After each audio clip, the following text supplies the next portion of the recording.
அபார கருணா சிந்தும் ஞானதம் சாந்தரூபிணம் ஸ்ரீ சந்திரசேகரகுரும் பிரணமாமி உதான்வகம். காஞ்சி மகாபிரிவா சரித்திரத்தில் மகிமையை பல நிகழ்ச்சிகள் மூலமாக நாம் தெரிஞ்சுக்கிறோம். இந்த நிகழ்ச்சிகளை வச்சுன்னு தான் நம்ம மகிமையை தெரிஞ்சுக்கணுமா அப்படிங்கிற அவசியம் இல்லை. வார்த்தைகளுக்கெல்லாம் அப்பாற்பட்டது பெரியவாளோட மகிமை. அதை அனுபவிக்கத்தான் முடியும், உணர முடியும். இப்படி பல பக்தர்களுக்கு நடந்த நிகழ்ச்சிகள் மூலமாக நாம் அதை பார்க்கறதுனால கேட்கறதுனால பெரியவாளோட மகிமையை யாரெல்லாம் அனுபவிச்சாலோ அந்த அனுபவம் நமக்கும் ஏற்படுறது. இந்த நிகழ்ச்சியோட நோக்கமே அதுதான். முக்கியமாக இதெல்லாம் கேட்டாலும் பல விஷயங்களை கேட்குறோம். ராமாயணம் கேட்குறோம், பாகவதம் கேட்குறோம், மகாபாரதம் கேட்குறோம். இதெல்லாம் எதுக்கு கேட்குறோம் அப்படின்னு இப்படி கேட்க ஒரு நல்ல விஷயங்களை கேட்க அதோட தாக்கம் நம்ம மனசில் ஏற்படும். ஒரு தர்மபுத்திரை பற்றி கேட்குறதே தர்மபுத்திரர் மாதிரி இருக்கணும், எப்பேற்பட்ட ஒரு சூழ்நிலையிலையும் ஒரு மனுஷன் நல்லவனா கெட்டவனா அப்படிங்கிறது எப்போ தெரியும் அப்படின்னா, நமக்கு ஒரு சிரமம் வரத்தையே கூட கஷ்ட திசையில் கூட நாம் ஒரு நல்லவனா இருக்கிறது தான் உண்மையான நல்லவனுக்கு இலக்கணம். தமிழில் ஒரு வார்த்தை உண்டு, சங்கு சுட்டாலும் வெண்மை தரும் அப்படின்னு ஒரு பாடலில் இருக்குது. சங்கை என்னதான் போட்டு நெருப்பில் சுட்டாலும் அந்த வெள்ளம் மாறாது. அதுபோல் மனுஷனுக்கு நல்லவனுக்கு என்ன கஷ்டம் வந்தாலும் அவன் நல்லவனாகவே தான் இருப்பான். சூழ்நிலைக்கு ஏற்றாப்புல தன்னோட குணத்தை மாற்றிக்க மாட்டான். தர்மபுத்திரோட கதையெல்லாம் நமக்கு அதுதான் காமிக்கிறது. இதை எதுக்கு சொல்றேன் அப்படின்னா, இப்படி ஒரு நல்ல விஷயங்களை கேட்க, நல்லவாளோட குணாதிசயங்களை கேட்கறதே நமக்கு அது மாதிரி நம்மளும் இருக்கணும் அப்படின்னு தோன்றது. ஒரு துரியோதனன், ராவணன் முதலானவாளோட கதையை கேட்கறதே நமக்கு என்ன அர்த்தம், இவாள மாதிரி இருக்கக்கூடாதுன்னு தோன்றது. நம்ம புராண இதிகாசங்கள்ல இதான், எப்படிலாம் இருக்கணுங்கிற கேரக்டரையும் காமிக்கிறது, எப்படிலாம் இருக்கக்கூடாதுங்கிற கேரக்டரையும் காமிக்கிறது. ரெண்டையும் காமிக்கணும். ஒரு சினிமான்னு எடுத்துட்டாக்க ஹீரோவும் இருக்கான், வில்லனும் இருக்கான். எதுக்கு ரெண்டு கேரக்டரையும் காமிக்கிறது அப்படின்னு, வில்லன் மாதிரி இருக்கக்கூடாது, அவன் பண்றதெல்லாம் பண்ணக்கூடாது, ஹீரோ மாதிரி இருக்கணும், அவரை மாதிரி நல்லது பண்ணணும் அப்படிங்கிறது நமக்கு உணர்த்துறதுக்கு தான். இப்படி பலதரப்பட்ட நிகழ்ச்சிகள், பலதரப்பட்ட விஷயங்கள்லாம் சொல்றதுதான் புராண இதிகாசங்களோட நோக்கம். இது அத்தனையுமே நமக்கு ஒரு படிப்பினை. நமக்கு இதெல்லாம் கேட்கறதுனால என்ன சார், வெட்டி கதை இதெல்லாம் கேட்டு என்ன பிரயோஜனம் அப்படின்னு சொல்றோம். அது வெட்டி கதை இல்லை. இதெல்லாம் கேட்க தான் அதோட தாக்கம். நம்மளும் நாம் எப்படிலாம் இருக்கணும், நம்மளை கரெக்ட் பண்ணிக்கணுமா, எப்படி இருக்கலாம், எப்படி இருக்கக்கூடாது அப்படிங்கிறது நமக்கு ஒரு பாடமாக அமையிறது. இது வெட்டி பொழுது இல்லை, நமக்கு ஒரு லெசன். இந்த வகையில தான் மகான்களோட கதையெல்லாமும் கேட்கறது, சரித்திரங்கள்லாம் கேட்கறது, பெரியவா யாருக்கோ அனுகிரகம் பண்ணினா, யாருக்கோ என்னமோ கிடைச்சிது, அதை கேட்கறதுனால எனக்கு என்ன லாபம் அப்படின்னா, அது மாதிரி ஒரு சிச்சுவேஷன் வரத்தே அதை ஃபேஸ் பண்றதுக்கு நமக்கும் பெரியவா இது மாதிரி அனுகிரகம் பண்ணுவா, அவளுக்கு பண்ணியிருக்கா இல்லையா, அது போல நமக்கும் கிடைக்கும் அப்படிங்கிற ஒரு நம்பிக்கை வரணும் அப்படிங்கிறதுக்காக தான் இந்த சரித்திரங்கள்லாம் கேட்குறோம். அந்த வகையில் தான் மகாபெரிவாளோட மகிமையை நாம் அனுபவிச்சுன்னு வர்றோம். அப்படி மகாபெரிவா பக்தர்களில் பல பேர் பலவிதமான அனுபவங்கள், அதெல்லாம் பார்க்கறதே நமக்கு ஒரு பிரமிப்பா இருக்கு, ஆச்சரியமா இருக்கு. திருப்பி எதுக்கு சொல்றேன் அப்படின்னா, இதை வச்சுன்னு தான் பெரியவாளோட மகிமை இவ்வளவுதானாக்கம் அவ்வளவுதானாக்கம் அப்படின்னு நினைச்சுக்க வேண்டாம். இந்த பெரியவாளோட மகிமையில பிரபாவத்துல துளி துளி அங்கங்க நமக்கு ஒவ்வொருத்தர் மேல தெளிச்சதை நாம பார்த்துட்டே வரும். அப்படி இருக்கிற பெரியவா பக்தர்ல தலை சிறந்தவர் பெரிய எழுத்தாளர் பரணிதரன் அப்படின்னு சொல்லக்கூடிய ஸ்ரீதர் அப்படின்னு அவரோட இயற்பெயர். ஆனந்த விடன்ல எழுத்தாளராக இருந்தார். திருத்தல பெருமை அப்படின்னு ஒன்று எழுதியிருக்கிறவர். பார்த்தீங்கன்னா தமிழ்நாட்டில் உள்ள கோவில்லாம் பற்றி எழுதியிருக்கார், கேரளாவில் உள்ள கோவில்லாம் பற்றி எழுதியிருக்கார், இப்படி பல க்ஷேத்திரங்கள்லாம் பற்றி எழுதியிருக்கார். அவரோட வாழ்க்கை ஆரம்பிச்சது பார்த்தாக்க ஆனந்த விடன்ல ஒரு கார்ட்டூனிஸ்ட்டு இது மாதிரிலாம் தான் ஆரம்பிச்சுது. ஆனால் பிற்காலத்தில் பார்த்தா அப்படியே லைஃப் மாறிடுத்து. காரணம் அதுக்கு அவர் சொல்றது பெரியவாளோட தரிசனமும் பெரியவாள்கிட்ட அவருக்கு ஏற்பட்ட பழக்கமும் பெரியவாளோட அனுகிரகம் தான் காரணம் அப்படின்னு. அவர் தன்னோட பட்டப்படிப்பை முடிச்சோன்னு ஆனந்த விடல்ல வாசன் அப்படிங்கிறது எல்லாருக்கும் தெரியும். SS வாசன் அப்படிங்கிறது பெரிய பத்திரிகையாளராக இருந்தார். அவர் பெரிய சினிமா ப்ரொடியூசராக இருந்தார், ஜெமினி பிக்சர்ஸ் அப்படின்னு. அப்படி இருந்த ஜெமினி வாசன் அப்படின்னு சொல்லுவா. அவள் தான் ஆனந்த விடன் பத்திரிகை நடத்தின்னு வந்தா. இந்த வாசனோட அறிமுகத்தினால இவர் ஆனந்த விடனில் வந்து சேர்ந்தார். அந்த ஆனந்த விடனில் வந்து சேர்ந்ததுக்கு அப்புறம் பெரியவா மெட்ராஸில் இருக்கிறதே பெரியவாளை போய் பார்த்து அப்பப்போ பெரியவாளை சந்திச்சு அவ சொல்ற விஷயங்கள்லாம் அவளோட பெருமையெல்லாம் ஆனந்த விடனில் எழுதுறாப்புல ஒளியுடன் ஒரு நாள் அப்படின்னு ஒரு கட்டுரையே வந்தது. பெரியவாளோட ஒரு நாள் நிகழ்ச்சியை முழுக்கலும் கார்த்தால அவ ஏந்திருக்கிறதுலேருந்து ராத்திரி படுத்துக்கிற வரைக்கும் என்னென்னலாம் பண்றா அப்படிங்கறத போட்டோவோடெல்லாம் எடுத்து பெரியவாள் அதுல விகடன்ல போட்டிருந்தா. அதே மாதிரி பெரியவாளோட சென்னையில் பொன்மாரி அப்படின்னு முதல்ல எழுத ஆரம்பிச்சார். பெரியவா பண்ணின உபன்யாசங்கள்லாம் எல்லாருக்கும் தெரிஞ்சிருக்கும். 57 to 59 இருக்கிறதே டெய்லி சம்ஸ்கிருத காலேஜில் உபன்யாசம் பண்ணுவா. அதெல்லாம் ஆனந்த விடனில் வாசன் சொல்லி இவர் போய் எடுத்துன்னு வந்து குறிப்பு எடுத்துன்னு வந்து சென்னையில் பொன்மாரி அப்படின்னு எழுதினெல்லாம் வந்தார். இப்படித்தான் பெரியவாளோட அவருக்கு பரிச்சயம் ஏற்பட்டது. அவர் அதான் சொல்லி ரொம்ப நன்றிக்கடனோட இதெல்லாம் நினைவு கூறுவர். ஆனந்த விடனில் சேர்ந்ததுனால வாசனோட அறிமுகம் ஏற்பட்டதுனால அவளோட ஒரு துணையினால பெரியவாளோட ஒரு சத்சங்கம் கிடைச்சது. பெரியவாள்கிட்ட ஒரு பக்தி பண்றாப்புல இருந்து பெரியவாளோட பரிபூர்ண கிருபைக்கு கடாட்சத்துக்கு பாத்திரமாறாப்புல வந்தது அப்படின்லாம் சொல்லுவார். அப்படி எல்லாம் வரத்தே பெரியவா அவரை என்ன பண்ணா அப்பப்போ சதஸ்லாம் நடத்தின்னு வந்திருக்கா அப்படின்னு சொல்லிருக்கோம். வேதாகம சில்ப சதஸ் அப்படின்னு வருஷா வருஷம் நடத்துவா அப்படின்னு சொல்லுவோம். அப்படி ஒரு சதஸ் நடக்கிறதே பெரியவா என்ன பண்ணா பரணிதரன்ட்ட நாகலாபுரம் அப்படின்னு இருக்கு, திருப்பதி போற வழியில புத்தூர் அந்த பக்கத்துல நாகலாபுரம் அப்படின்னு ஒன்றும், அங்க வேதநாராயண பெருமாள் அப்படின்னு ஒரு பெருமாள் கோவில், அந்த பெருமாள் கோவிலை போய் பார்த்துட்டு வா அப்படின்னு பரணிதரனுக்கு உத்தரவு பண்ணான். இந்த வித்வத் சதஸ் அந்த வேதாகம சில்ப சதஸ் நடந்துன்னு. அதுக்கு முன்னால 58லயே இவரை ஓவியர் சில்பி அவரோட மாங்காடு போய் பார்த்துட்டு வா அப்படின்னா, மாங்காடெல்லாம் அந்த காலத்துல தேடி பிடிச்சி போய் பார்க்கறாப்புல இருக்கும். அப்படி ஒரு இடம் இருக்கு, ஊர் பேர் வேணா தெரியும். அங்க அப்படி ஒரு பெரிய காமாட்சி கஷேத்திரம், அது அம்பாள் இருக்கா, சிவங்கோவில் இருக்கா, எல்லாம் ஒருத்தருக்குமே தெரியாத இருந்த காலம், புதர் மண்டிக்கு இருந்த காலம். அது மாதிரி சமயத்துல சில்பி ஓவியர் சில்பியும் போய் பார்க்க சொல்லி, சில்பியும் பரணிதரன் அங்க போய் பார்க்க சொல்லி அந்த கோவில்லாம் பத்தி வெளியில கொஞ்சம் கொஞ்சமா வெளியில வர ஆரம்பிச்சுது. அதே மாதிரி இந்த நாகலாபுரம் பெருமாள் கோயிலை போய் பார்த்துட்டு வா, வேதநாராயண பெருமாள் கோயிலை போய் பார்த்துட்டு வா அப்படின்னு பெரியவா பரணிதரன்ட்ட உத்தரவு பண்ணா. அப்படி பண்றதை என்ன பண்ணா, அந்த வேதாகம சில்ப சதஸ்க்காக எல்லா வித்வான்கள்லாம் வந்திருக்கா இல்லையா, அதுல அல்லூர் விஸ்வநாத சிவாச்சாரியார், அதே மாதிரி திருவாடான ஐயாமணி சிவாச்சாரியார், இவா 2 பேரோட ஸ்ரீவில்லிபுத்தூர் அலங்கார பட்டாச்சாரியார் அப்படின்னு கணபதி ஸ்தபதி, இவாளையும் எல்லாரையும் சேர்த்து அனுப்பிச்சு எல்லாருமே போய் நாகலாபுரம் போய் இந்த வேதநாராயண பெருமாளை பார்த்துட்டு வாங்கோ அப்படின்னு சொன்னா.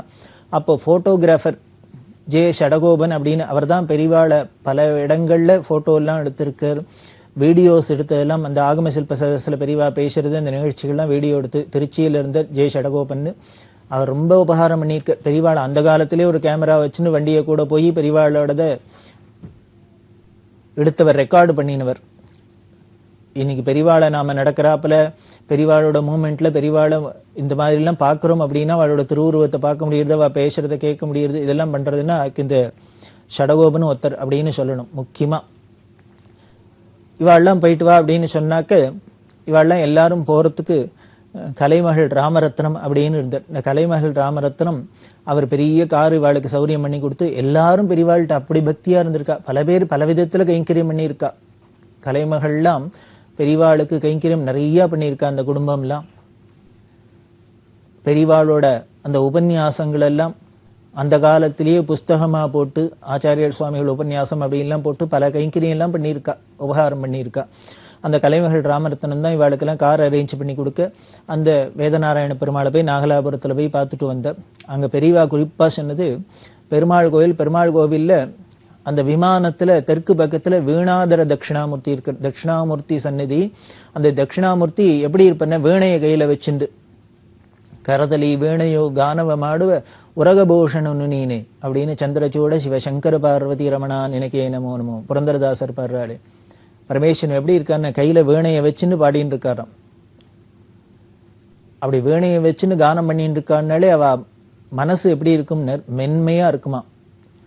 மகாகவி காளிதாசன் அப்படிதான் சொல்றார், அம்பாள் கையில வீணைய வச்சுன்னு எப்பொழுதும் இருக்கிறதுனால என்ன பண்ண, ஸ்வாந்தாம் மிருதுள ஸ்வாந்தாம் அப்படிங்கிறார். அப்படியே மிருதுளமான பேச்சா இருக்கு, மிருதுளமான மனசா இருக்கு, கையில எதனால இருக்கார், கையில வீணைய வச்சுன்னு வீணாகானத்துல லயிச்சிருக்கிறதுனால அப்படின்லாம் சொல்லப்படுறது. அதே மாதிரிதான் இங்க ஞானஸ்வரூபமான இந்த தட்சிணாமூர்த்தி வீணாதர தட்சிணாமூர்த்தியை வீணைய கையில வச்சுருக்கிறாப்புல இருக்கு. இது நாகலாபுரத்துல அந்த வேதநாராயண பெருமாள் கோவில்ல விமானத்துல தெற்கு பக்கத்துல இருக்கு. எல்லா கோவிலையும் விமானத்துல அந்த ஆகம லட்சணத்துல என்ன சொல்லியிருக்குன்னு, கிழக்கு பக்கத்துல அந்த கோவில் எந்த சுவாமியோட மூர்த்தியோ அது இருக்கும். தெற்கு பக்கத்துல சிவன் தட்சிணாமூர்த்தி இருப்பர், மேற்கு பக்கத்துல விஷ்ணு இருப்பர், வடக்கு பக்கத்துல பிரம்மா இருப்பர். இது மூணும் சேர்ந்துதான் விமான லட்சணமாவே ஆகமங்கள்லாம் சொல்லியிருக்கு. எல்லாத்துலயும் எல்லா கோவிலையும் அப்படிதான் இருக்கணும். இன்னைக்கும் பெருமாள் கோவில்ல சில பிராச்சீனமான சில பெருமாள் கோவில்லாம் அப்படி இருக்கு. திருப்பதியில கூட காலசம்ஹாரம் மார்க்கண்டேயர் சம்ஹாரம் பண்றாப்புல அங்க இருந்திருக்கு. பிற்காலத்துல பொன்வேழி அதுக்கு தகடு போடுறதே அது மறைஞ்சிருக்கு. ஜி.கே. வேல்ல அந்த போட்டோ எல்லாம் எடுத்து வச்சு தட்சிணாமூர்த்தி அந்த காலசம்ஹாரம் பண்றாப்புல இருக்கிறதெல்லாமும் இருந்திருக்கு.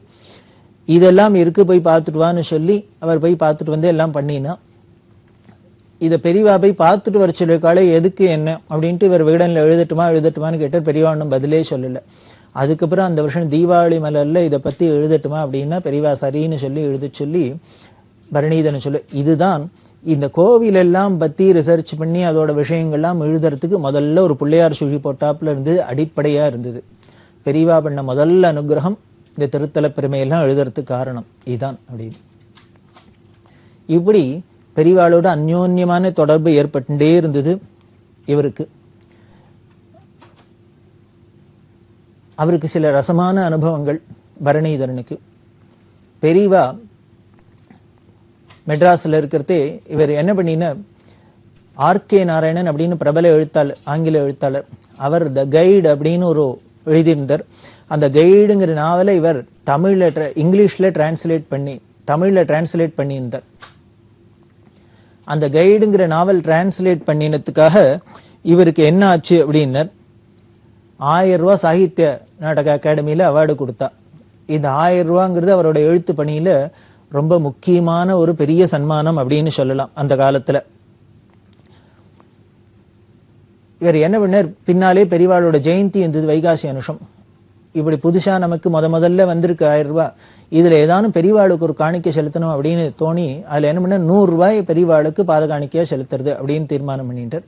தொடர்ந்து உடனே வைகாசி அனுஷம் வந்ததுனால பெரியவா ஜெயந்தி அன்னைக்கு அந்த புண்ணிய தினத்துல இதை கொண்டு பெரியவாளுக்கு அர்ப்பணம் பண்ணும் அப்படின்ட்டு இவர் தீர்மானம் பண்ணிட்டு, அதுக்கு முன்னால அவர் சொல்வார், நான் அப்படி ஃபார்மலா பெரியவாளை தரிசனம் பண்றப்படுத்தே பழம் வாங்கிட்டு போறது, புஷ்பம் வாங்கிட்டு போறது, இது மாதிரிலாம் போனது கிடையாது. சாதாரணமா சகஜமா போய் பெரியவாளை பார்த்து தரிசனம் பண்ணிட்டு அவளோட கதை பேசிட்டு வர்றது, அவ சொல்றதெல்லாம் கேட்டுன்னு வருது, இப்படிதான் இருந்திருக்கு. அதனால முதல்ல இவர் வாங்கிட்டு போறார். அதுக்கு மேல என்ன, ஒரு 10 ரூபாய்க்கு அந்த காலத்துல ஃபர்ஸ்ட் கிளாஸ் மல்லியரும்பு மாலை, வைகாசி மாசம் தானே மல்லியரும்பு சீசன், அதனால மல்லியரும்பு மாலையும் வாங்கிட்டு இந்த 100 ரூபாய் காணிக்கை என்ன பண்ணினார், ஒத்த ரூபாயா காயினா மாத்திட்டு பெரியவா பாதத்துல சமர்ப்பணம் பண்ணும் அப்படின்லாம் தீர்மானம் பண்ணிட்டு இந்த 100 ரூபாயை சில்லறையும் மாத்திட்டு ஒரு மல்லியர் மாலையும் எடுத்துட்டு பெரியவாள்கிட்ட போனார். பெரியவா இருந்த கேம்புக்கு. பெரியவா அன்னைக்கு ராத்திரி பூஜை எல்லாம் முடிச்சு பெரியவா உள்ளுக்குள்ள சிரம பரிகாரத்துக்கு போயிட்டா. பெரியவா சிரம பரிகாரத்துக்கு போயிட்டான்னு உடனே இவர் என்ன பண்ணினார், வெளியில ஈத்தாப்புல ஒரு பழமல்லி மரம், ஓப்பன் ஸ்பேஸ் பழமல்லி மரம், அதுக்கு அடியில உட்காந்து இந்த மூங்கி தட்டுல இந்த 100 ரூபாய் காயினையும் வச்சுண்டு மல்லியரும் மாலையும் வச்சுண்டு மறுநாளைக்கு பொழுது, இப்ப ராத்திரி 10 மணிக்கு மேல இருக்கும், மறுநாளைக்கு பொழுது விடிஞ்சா பெரியவா ஜெயந்தி வைகாசி அனுஷம். இப்படி முதல்ல பெரியவா ஜெயந்தியில நாம அர்ப்பணம் பண்ற இந்த மாலையை தான் பெரியவா எடுத்துக்கணும். அப்படி எடுத்துட்டாள்னா நமக்கு உண்மையாவே பெரியவாள்கிட்ட பக்தி இருக்குன்னு அர்த்தம், பெரியவா அனுகிரகம் நமக்கு பூர்ணமா இருக்குன்னு நாம தீர்மானம் பண்ணிக்கலாம் அப்படின்னு இவராவே மனசுல ஒரு எண்ணம் உதிச்சுது. அவர் சொல்லுவார், இப்படி ஒரு டேஞ்சரஸ் ஒரு எண்ணம் தோணி எடுத்தோ, அதோட சீக்வன்சஸ் நமக்கு கான்சிக்வன்ஸ் புரியல. சப்போஸ் இப்படி நடக்கலைன்னா மனசு எவ்வளவு துடிக்கும், எவ்வளவு வருத்தப்படும். முதல்ல பெரியவா நம்மளோட மாலையை தான் இன்னைக்கு எடுத்துக்கணும் அப்படின்னா, அன்னைக்கு எடுத்துக்காத வேற யாரான அதுக்கு முன்னால ஒரு பூவை கொடுத்துட்டா, அதை எடுத்துனுட்டா நமக்கு இப்ப பக்தி இல்லைன்னா ஆயிடும். இது மனசை போட்டு வாட்டிகிட்டே இருக்காது ஆயுஷம் முழுக்கலாம். இப்படி எல்லாம் இது விபரீதமா நமக்கு ரியாக்ட் பண்ணுமேன்னு தெரியாத அசட்டுத்தனமா நினைச்சுண்டாச்சு. இதுவும் எல்லாமே அந்தரியாமையா இருந்து ஈஸ்வரன் தானே. என்னமோ எண்ணமா தோணித்து, யா தேவி சர்வபூதேஷு புத்தி ரூபேண சம்ஸ்திதா அப்படின்லாம் சொல்றதே. அதனால இந்த பராசக்தி தான் எல்லாருக்கும் எண்ணமா இருந்து மனசா இருந்து புத்தியா இருந்து இப்படி எல்லாம் தோண வைக்கிறது. இப்படி நினைச்சுன்னு உட்காந்துருக்கார். இந்த பழமல்லி மரத்துல உட்காந்து என்ன பண்ணார், தீர்மானம் பண்ணினார், நாளைக்கு காலங்கார்த்தால இப்ப கதவை சாத்தின்னு விட்டா, பெரியவா விஸ்ராந்திக்கு போயிட்டா, எப்போ திறக்கிறாளோ அப்போ உடனேயே இந்த மாலையை கொடுத்துடுறது, பாதத்துல இந்த காயினை சமர்ப்பணம் பண்ணிடுது அப்படின்னு தீர்மானம். அது 1 மணியோ 2 மணியோ 3 மணி, ஏன்னா பெரியவா எப்போ கதவை திறப்பா, எப்போ வெளியில வருவா, எப்போ என்ன பண்ணா ஒருத்தருக்கும் தெரியாது. அதனால அந்த சமயத்துல அவ திறந்துன்னு வெளியில வந்தோடனே பார்த்தோன்னே முதல்ல பண்ணிடுது அப்படின்னு தீர்மானம் பண்ணிட்டு என்ன பண்ண, தூங்கப்படாது, ராமுழுக்குல சிவராத்திரி முழிச்சுட்டு இருக்கிறது. ஹர ஹர சங்கர ஜெய ஜெய சங்கர ஜபம் பண்ணிட்டு உட்கார்ந்து இருக்கிறது. அப்படின்லாம் தீர்மானம் பண்ணிட்டு உட்காண்டார். இப்படி நேரம் ஆக ஆரம்பிச்சது. போய் போய் போய் போய் கொஞ்சம் கொஞ்சம் கொஞ்சமா ஆகி கடைசியில 3 மணி 4 மணி வாக்குல டைம் ஆயிடுத்து. இப்படி 4 மணி ஆரம்பிச்சோன்னா அங்க ஒண்ணு இங்க ஒண்ணா பட்சிகளோட குரல்லாம் கேட்க ஆரம்பிச்சுது. பொழுது விடிஞ்சதுக்கு அடையாளம், விடிய போறதுக்கு அடையாளம். இப்படி எல்லாம் உட்கார்ந்துட்டு இருக்காரு, கதவையே பார்த்துட்டு இருக்காரு, எப்ப கதவை திறக்க போறது, ஏன்னா நேரம் ஆக ஆக இப்படி மறுநாளைக்கு பொழுது விடிய போறது. பொழுது விடியத்தை வேற என்ன நினைச்சுருக்காரு, முதல்ல பெரியவாளுக்கு நம்மளோட காணிக்கை தான் அர்ப்பணம் பண்ணும் அப்படின்னு. இப்ப அப்படி இருந்தாதான் நமக்கு பக்தி இருக்குன்னு அர்த்தம், பெரியவா அனுகிரகம் இருக்குன்னு நமக்கு தீர்மானமான இவர் பண்ணிக்கலாம்னு வச்சுட்டு இருக்காரு, ஒரு டெஸ்டா வச்சுட்டு இருக்காரு. அதனால கதவையே பார்த்துன்னு கண்ணை முடிச்சுன்னு உட்காந்து இருக்கிறது. தூளி அவரை சொல்லு, தூளி சத்தம் கேட்டா கூட பெரியவா ஏந்து விட்டாலும் கதவை விழுந்தடிச்சுன்னு தட்டை தூக்கின்னு ஓடுறது. அப்புறம் எங்கேயோ ஏதோ சத்தம் கேட்டதுன்னு வந்து பழையபடி பழமல்லி இடத்துலயே உட்காருது. இப்படியே ஒரு போராட்டமா தபஸா இருந்தது. அப்படி இருக்கிறதே 4 மணி வாக்குல என்ன ஆச்சுன்னா, யாரோ ஒரு அம்மா ரெகுலரா விஸ்வரூப தரிசனத்துக்கு வரவா, அந்த அம்மா கையில ஆரத்தி தட்டோட புஷ்பத்தோட வந்து நிக்கிறா.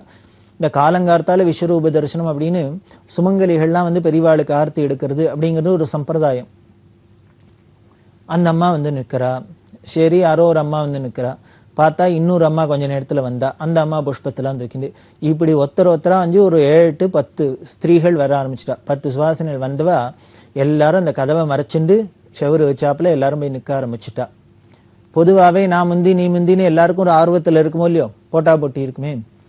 இதை பார்த்தார் இங்க இருந்த பரணிதரனுக்கு, என்னடா அது விடிய விடிய காவை காத்துண்டு இவாள்கிட்டெல்லாம் கோட்டை விட்டுட்டாப்புல இருக்கு, இவ அத்தனை பேரும் போய் முன்னால செவரு வச்சாப்புல இருக்கிறா, நிச்சயம் கதவை திறந்தாக்க முதல்ல இவா தான் எல்லாரும் முந்தின்னு போய் அவாவா கொண்டு வந்தெல்லாம் பெரியவாள்கிட்ட கொடுக்க போறா. நம்ம இப்படி விடிய விடிய காவை காத்துன்னு கடைசியில பெரியவாளை கோட்டை விட்டுட்டோம், நிச்சயம் நம்மளோடத பெரியவா முதல்ல எடுத்துக்க போறது இல்ல, எடுத்துக்க முடியாது, ஏன்னா அவ்வளவு முன்னால 10 பேர் நிக்கிறா. இவருக்கோ இடிச்சு போந்துன்னு போய் தரிசனம் பண்ணி பழக்கமும் கிடையாது, அவளோ வழியும் விட போறது இல்ல அப்படின்னு மனசு ஒரு மாதிரி டிஸ்கரேஜ் ஆக ஆரம்பிச்சுடுத்து. அதனாலேயே நேரம் ஆக இப்படி கூட்டம் வர ஆரம்பிச்சுன்னு இவருக்கு சொரத்து போயிடுத்து, என்ன பண்றதுன்னு தெரியல. மனசுல ரொம்ப வருத்தமா ஆயிடுது. நாமளாவே இது மாதிரி ஒரு டெஸ்ட் வச்சுட்டு இருக்க வேண்டாம், பெரியவாள்கிட்ட கொடுத்தா அர்ப்பணம் பண்ணணும்னு நினைச்சுக்கணும். முதல்ல நமக்கு ஏதோ அவார்டு வந்தது, அதுல பெரியவாளை காணிக்க செலுத்துறோம். அப்படியே வெறுமனை காயினா கொடுக்காத ஒரு ரோஜா புஷ்ப மாலை மல்லிகை மாலையும் சாத்தணும்னு வேண்டின்னு இருக்கோம், அதை கொடுத்தா போறோம். இதை முதல்ல ஏத்துக்கணும், முதல்ல ஏத்துனாதான் நமக்கு பக்தி. இப்படி இல்லை ஏன் நம்ம விரோதமா நினைச்சுக்கணும், நம்ம நினைச்சுட்டு நம்ம தப்பு தான். ஆனா இங்க பார்த்தாக்க இப்போ அதுக்கு ஏத்த சூழ்நிலை இல்லையே அப்படின்னு அவருக்கு ஒரு தாபம். இப்படி டிஸ்கரேஜ் ஆகி நின்றுட்டு இருக்காரு. என்ன பண்ணுன்னு தெரியல. அந்த தட்டுல வச்சிருந்து காயின் வச்சுருக்க, அது மேல மறியல் மலை வச்சுன்னு போய் அவளுக்கு பக்கத்துல பின்னால நின்றுட்டு இருக்கார். கதவு திறந்தது, சந்நிதி திறந்தது. திறந்தா தேஜோமயமா பெரியவா நிக்கிறா. சொல்லுவார், பார்த்தா துளி கூட தூங்கின சோடு இல்லை. நாமெல்லாம் தூங்கி ஏந்துன்னு வந்தா எப்படி இருக்கும் முகம், ஆனா பெரியவா பார்த்தா ஃப்ரெஷ்ஷா இருப்பா. பெரியவாள்கிட்ட ரொம்ப ஆச்சரியமா இதெல்லாம் கவனிக்கணும், நோட் பண்ணினவாளுக்கு தெரியும். சிவராத்திரி அன்னைக்கெல்லாம் விடிய விடிய விடிய தூக்கமே இல்லாத 4 கால பூஜை பண்ணியிருப்பா. அப்படி இருக்கிற பெரியவா மறுநாளைக்கு நமக்கு ஒரு சிவராத்திரிக்கு கண்ணை முழிச்சிட்டோம்னா, நீ முழுக்களும் தூங்காத இருந்துட்டோம்னா, அப்புறம் அந்த தூக்கத்தை காம்பன்சேட் பண்ணி நமக்கு சரியாகிறதுக்கு நார்மல் செய்வறதுக்கு 2 நாள் ஆறுது, 4 நாள் ஆறுது. பெரியவா என்ன பண்ண 4 கால பூஜை பண்ணுவா, உடனே டெய்லி ரொட்டீனுக்கு கிளம்பிடுவா. மறுநாளைக்கு என்னென்ன காரியம் உண்டோ அதுக்கு பண்றது. இப்படி சிவராத்திரி அமாவாசை அன்னைக்கு தான் 1919ஆவது வருஷம் பூஜையும் பண்ணிட்டு 4 கால பூஜை பண்ணிட்டு மறுநாளைக்கு அமாவாசை அன்னைக்கு டெய்லி ரொட்டீன் பூஜை எல்லாம் பண்ணிட்டு காசி யாத்திரையும் கிளம்பினது. அப்படின்னா பாத்துங்கோ, அவளோட சரீரம் எப்பேற்பட்ட பிராகிருத சரீரமா இல்ல அப்ராகிருதமா அப்படின்னு நாம தீர்மானம் பண்ணிக்கலாம். அப்படி ஃப்ரெஷ்ஷா இருப்பா வந்து எத்தாப்புல நிக்கிறா. இந்த ஸ்திரீகள்லாம் அவாவா ஆளுக்கு ஒரு சுதியில பாட்டை பாடிட்டு ஸ்லோகத்தை சொல்லிட்டு ஆர்த்தி எடுக்கிறது, அவாவா கொண்டு வந்த புஷ்பங்கள் எல்லாத்தையும் நீட்டுறா. இதற்கு ரொம்ப மனசு தாபமா போயிடுத்து. இப்படி விடிய விடிய நம்ம கண்ணை முடிச்சு இருந்தும் கடைசியில நம்மளோட முதல்ல பெரியவாளுக்கு அர்ப்பணம் பண்ண முடியாது, இப்படி முன்னால எல்லாரும் போட்டிக்கு வந்துட்டாளே அப்படின்னு தாவப்பட்டு இப்படி சொரத்து இல்லாத நிக்கிறதே என்ன அதிசயம் நடந்ததுன்னார். யானை தும்பிக்கையை நிட்டுறாப்புல பெரியவா தன்னோட வலது கையை நேர நீட்டினா. நீட்டி இவர் கையில தட்டுல வச்சு நிக்கிற மாலையை அப்படியே தூக்கி எடுத்துட்டா. எடுத்து தூக்கி தலையில வச்சுட்டா. எப்படி இருந்திருக்கும்? நாம ஏதோ நமக்கு பக்தி இல்லை, பெரியவா எடுத்துக்கலைன்னா பக்தி இல்லை அப்படின்னு தீர்மானம் பண்ணிக்கலாம். அப்படின்னா இதுக்கு போட்டியா பல பேர் வந்துட்டாலே, முன்னால் அவள்லாம் நிற்கிறாள், அவளை தாண்டின்னு நம்மளால அர்ப்பணம் பண்ண முடியாது அப்படின்னு நினைச்சுட்டா பெரியவா என்ன பண்ண, அத்தனை பேரையும் தாண்டி இவரோட மாலையை ஸ்வீகரிச்சுக்கிறா. ஸ்வீகரிச்சுட்டு அதை தூக்கி சிரசில் வச்சுட்டாளோ இல்லையோ, இவருக்கு அப்படியே உணர்ச்சி வசப்பட்டார், சந்தோஷப்பட்டார். நம்ம பக்தியை அனுகிரகம் பண்ணிட்டா அங்கீகரிச்சுட்டான்னு அர்த்தம் ஆயிடுத்து. போ பரம சந்தோஷம், தாங்க முடியாத ஈஸ்வரன் எப்பொழுதுமே என்ன பண்ணுவார், அப்பப்போ சின்ன சின்னதாக ஒரு சோதனையை கொடுத்தே அனுகிரகம் பண்ணுவார். அப்பதான் இந்த அனுகிரகத்தோட இம்பேக்ட் தெரியும் நமக்கு, அதோட வீரியம் தெரியும், அதை நம்ம ரசிக்க முடியும். எப்போ பாரு ஸ்வீட்டே சாப்பிட்டா ஸ்வீட்டோட அந்த மாதுரியம் தெரியுமா என்ன? நடுப்புற அப்படியே ஒரு காரத்தையும் நாக்கில் தடவிண்டா தான் அந்த ஸ்வீட்டோட மாதுரியம் தெரிகிறாப்புல தான் ஈஸ்வரன் நமக்கு அனுகிரகம் பண்ணிகிட்டே இருக்கதே, ஒரு சோதனையும் கொடுத்துட்டே இருப்பார். இப்படி மாலையை தூக்கி வச்சுட்டா மற்றவாள்லாம் முன்னால் இருந்து வரணும், யார் அப்படி பின்னால் நம்ம நீட்டுறதெல்லாம் விட்டுட்டு பெரியவா எங்கேயோ போய் எடுக்கிறாளே அப்படின்னு நினச்சின்னு திரும்பி பார்த்தா இப்போ கேப் கிடைச்சிது. இவர் உள்ளுக்குள்ளே பூந்தர் அப்படியே இந்த பாதத்தில் பொற்பாதத்தில் இந்த காயினையும் போட்டார். இப்போ சிரசில் புஷ்பத்தால் அலங்காரம் பண்ணியாச்சு, அர்ப்பணம் பண்ணியாச்சு, பாதத்தில் இந்த காயினை சம்பாவனையை அர்ப்பணம் பண்ணியாச்சு. இப்படி பாதத்துக்கும் அடிமுடி காணாத அந்த ஜோதி ஸ்வரூபத்துக்கு அடியிலையும் முடியிலும் அலங்காரம் பண்ணியாச்சு, காணிக்கை சமர்ப்பிச்சாச்சு. பரம சந்தோஷம் இவருக்கு. அப்ப பெரியவா பார்த்தது எப்படி இருந்தது அப்படின்னா, நாம வேணா சொல்லலாம், இப்படி விடிய விடிய சிவராத்திரிக்கு கண் முழிச்சாப்புல முழிச்சுண்டு என் தியானமாவே இருந்து நாமாவை சொல்லிண்டு இப்படி அர்ப்பணம் பண்ண முதல்ல உனக்கு வந்ததில் சம்பாவனையில எனக்கு கொடுக்கணும்னு காணிக்கை செலுத்தணும்னு இருக்க, அதை நான் விட்டுடுவேனா அப்படின்னு எத்தனை பேர் இருந்தா என்ன, அத்தனை பேருக்கு நடுப்புறையும் உன்னை நான் கண்டுக்க மாட்டேனா, உனக்கு அனுகிரகம் பண்ண மாட்டேனான்னு பெரியவா சொல்றாப்புல இருந்தது அப்படின்னு சந்தோஷப்படுவர். இப்படி இருக்கிற அந்த பரணிதரனுக்கு இன்னும் என்னென்னலாம் ரசமான அனுபவங்கள் ஏற்பட்டது அப்படின்னு அதையும் நாம சிலதை தொடர்ந்து பார்க்க போறோம்.